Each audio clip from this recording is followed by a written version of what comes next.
अर्ज केले नाहीत. आता त्याला नोंद मिळालेली जर माहीतच नसलं तर ते अर्ज करीन कसं? त्यासाठी तुम्ही ग्रामपंचायतला लावा आणि शिबिर घ्या.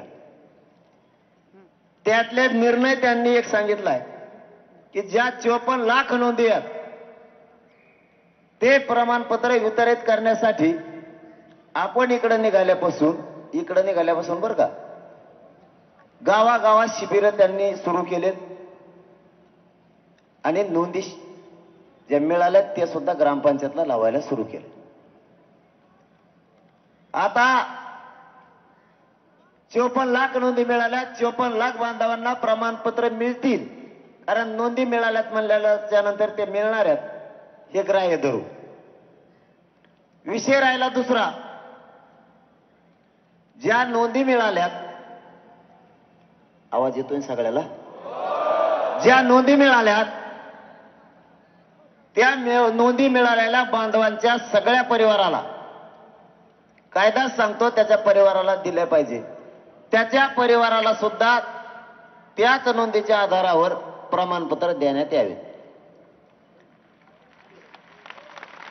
जसं की एक नोंद मिळाली, काही ठिकाणी एका नोंदीवर 70 जणांना लाभ मिळाला, काही जणांना 200 पण मिळाला, काहीला 250 पण मिळाला.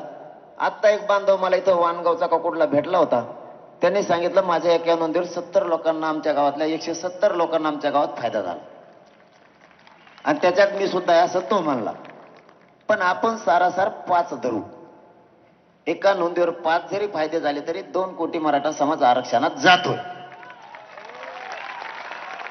हे झाले 2 मुद्दे क्लिअर.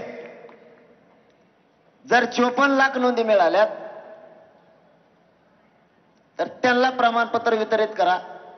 ती वंशावळ जोडायला 54 लाख नोंद जे ते वंशावळ जोडायला काही कालावधी लागतोय. त्यासाठी त्यांनी समिती गठीत केलेल्याचा सुद्धा एक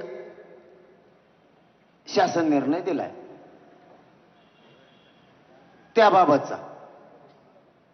आता ह्या नोंदी मिळाल्यात म्हणल्याच्या नंतर त्यांना प्रमाणपत्र मिळायला लागले. ते मिळणारेच वंशावळी जुळल्याच्या नंतर ते 100% मिळणारे.